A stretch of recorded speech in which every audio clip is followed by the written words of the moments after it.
嘿，大家伙早喽！6月2号星期五，马上就周末了哈。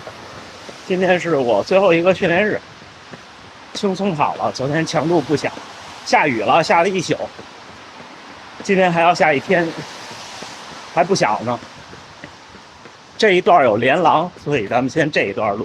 因为这个视角，我的摄像机是会被淋到的，就是充电盒。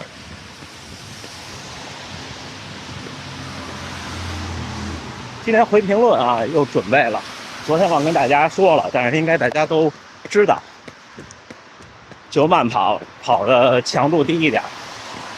一会儿等到公园换个视角，咱们回评论。前面就没有连廊了，所以小伙伴们有的人问说下雨下雪怎么办？您翻翻之前我视频，基本上。只有一次，因为下雪停了，因为不是因为下雪，是因为一出门发现就抬不了腿，因为雪已经没过了脚踝，都是泥，因为那时候还不是太冷。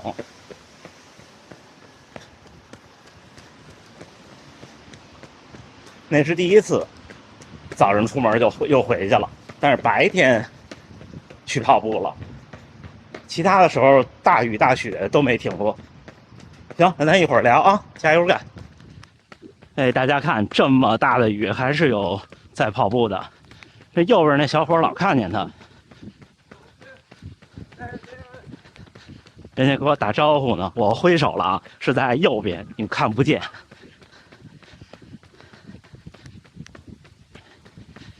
准备了这个小条，淋湿了，看得不清楚了，抱歉啊。首先是关于昨天那个老哥说的不太清楚啊，老哥是48岁的时候开始跑步，今年59岁，跑了11年，而且昨天我看我那视频才反应过来，他今年最好成绩2小时52，在大阪，就是我还拍了视频去加油，在路边，然后紧接着东京跑2小时54。他跟我一样是在 C 区出发，可是大家不要忽略一个事儿，昨天我就忽略了，东京跟大阪是背靠背，就差1周，太厉害了。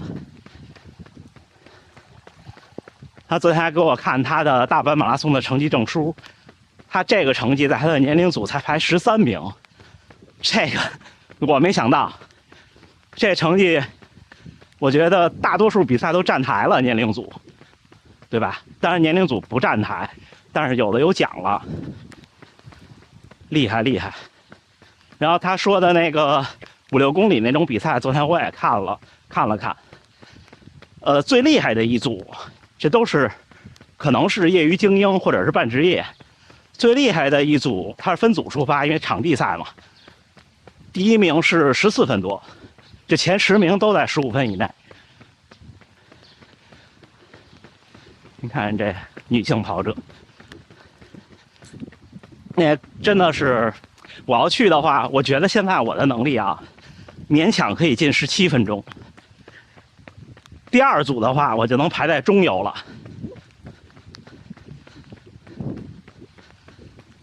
老哥那组都是17、18分钟，老哥跑了18分钟多。问我跑了多久？我的跑龄，可能是新观众啊，跑了9年，我是2014年底开始跑步的。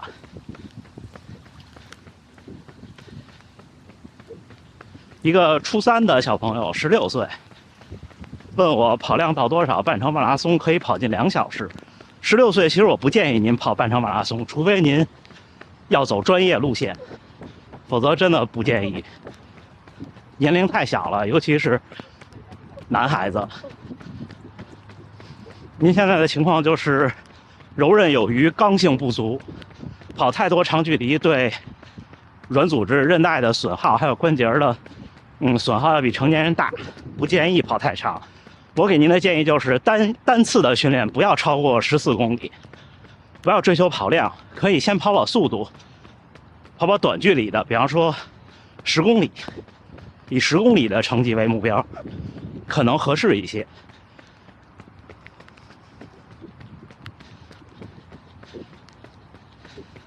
为什么我跑步不喘？昨天那种，你们看昨天最后一组我说我累了，那时候是真的累了。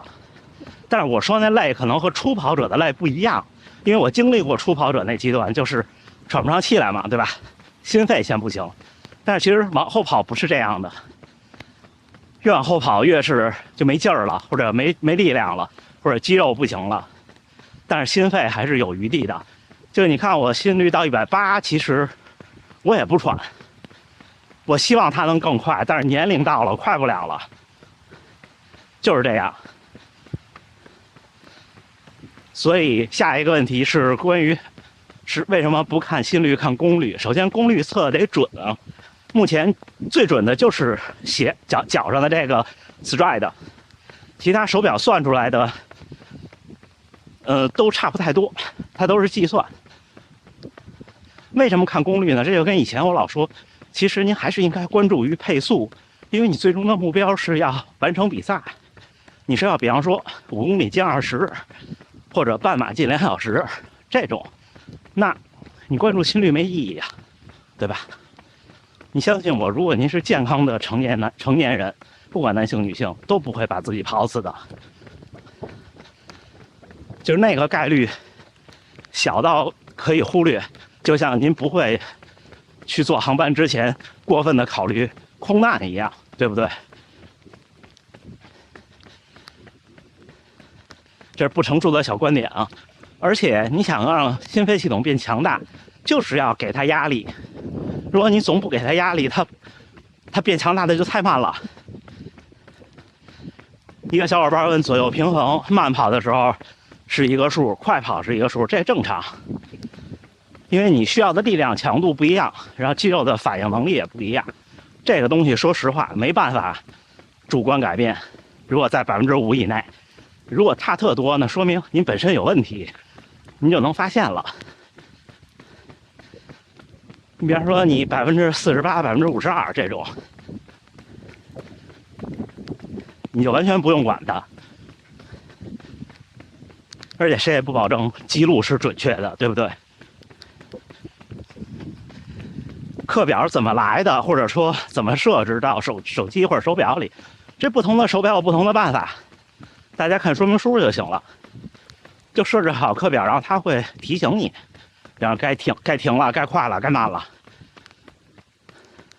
至于课表的来源，现在应该大多数品牌都有自己的课程库，或者您上网自己搜，自己手动输入到手表的设置里。我的 Stride 里都是我手动输的。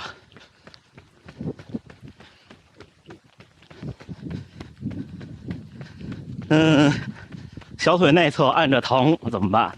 这个谁都有吧？刚跑步那几年很正常，有时候不按都疼。我的策略就是我没管它，跑跑就好了。你要是很严重的话，你就去看看，或者抹点缓解的药。但是所有基本上运动损伤的药都是缓解症状，最后要么您放弃，让它还回到之前那个状态，要么您冲破它，让它变强。它现在支撑您这个身体跑1公里疼，让它能支撑2公里，这时候你再跑1公里就不疼了。生物钟怎么都起不来或者怎么着，这个我前2天刚说过，抗争那期就说过，就是你改变现状肯定是要突破舒适区的，除非你现在就是从贫到富，那可能你觉得适应的快，但是大多数时候改变都是违背现在的习惯的，不管这习惯是好还是坏。你让一个，比方说咱们先就说从贫到富，你说从小吃咸菜馒头吃习惯了，你让他马上改变成特别高级的饮食，他也不适应。如果一下就适应，那就不正常了，对吧？那如果尝试一次觉得不行就不行了的话，那他就不会改变。我原来也是晚睡晚起，很晚睡很晚起，后来我就逼着自己先早起。你早起1-2天，你晚上就困了。当然了，我有特殊的优势，就是我没有额外的事儿。这结合您的工作跟生活，有的真的没办法。有的跑友下班晚回家还带小孩，全弄完忙完11点多，第二天还要晨跑，真的是不容易。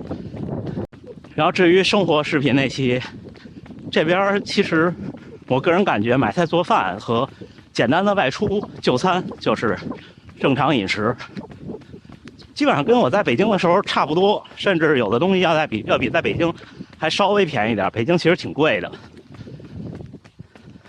就是有一些你确实会换一个环境，有些生活习惯的问题，有的东西不好买呀或者怎么样。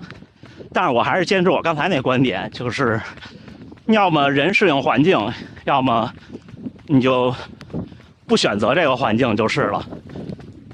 这个有些东西你肯定是要面临一些没办法的事儿的。行，差不多问题我觉得我整理了的都回了，然后好多跑友在分享自己的跑步经历，有的是好些年不跑步又重新起跑，有的是春天取得了不错的成绩或者自己很满意的成绩，都恭喜各位，大家加油干。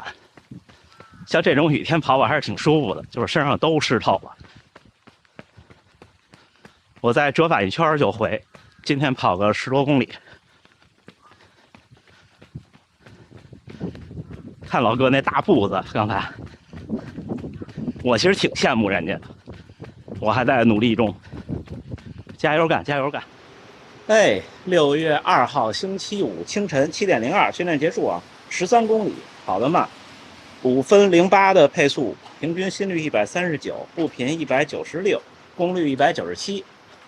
今天就真的是雨中慢跑，但是不知道为什么今天大阪城里有看见几个女性跑者，都是那种挺专业的，不知道是有什么活动，大概有3、4位。今天这雨不小呢，街上这个行人都少了，都坐车出行了。看这雨，这边就是因为临海嘛，可能雨水就比较大。所以你看这儿都有连廊，这个在非热带国家真的不常见，或者热带地区。而且这边的雨飘忽不定，一会儿大一会儿小。行吧，今天跟大家聊聊这个。还有一个问题我忘了，就是屏幕上这个时间是我当地的时间，就是日本时间。这边比北京早1个小时，就是比方这儿早上6点，是北京早晨5点，因为它靠东一些。过两天看 WWDC 这边是凌晨2点，我要努力点可以起来看，还是挺期待的。因为今年这半年一下子人工智能的一个大的爆发，看看苹果有什么动作吧，是不是？每年解读这个邀请函都成了，就好像跟解读基德的预告函一样，特别有意思。行，今天跟大家简单分享一下这些事儿，主要是回答一些评论。我们都是每第4个训练日，回评论、回弹幕，好吗？那行，那还是祝大家能努力生活，健康平安。如果您那儿也是雨天跑步，注意安全，好吗？明天我的休息日了，咱们下回再见，加油干！